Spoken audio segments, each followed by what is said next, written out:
Allora, Assessore Vito, la settima conferenza regionale sull'amianto, quali sono le azioni portate avanti dalla Regione in questa materia quali sono i programmi invece futuri proprio per il contrasto a quello che poi si è generato a livello patologico sul territorio.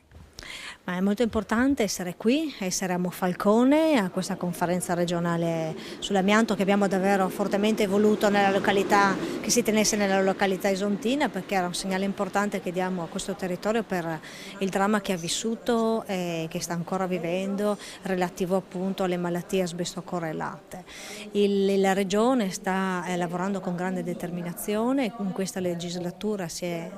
concretizzata sempre più quella che è l'azione per la lotta all'amianto, sia da un punto di vista sanitario sia però anche da un punto di vista ambientale, perché penso che l'aspetto più innovativo del nostro lavoro sia stato proprio quello di avere un approccio assolutamente più trasversale, quindi dando non solo il tema della patologia, chiaramente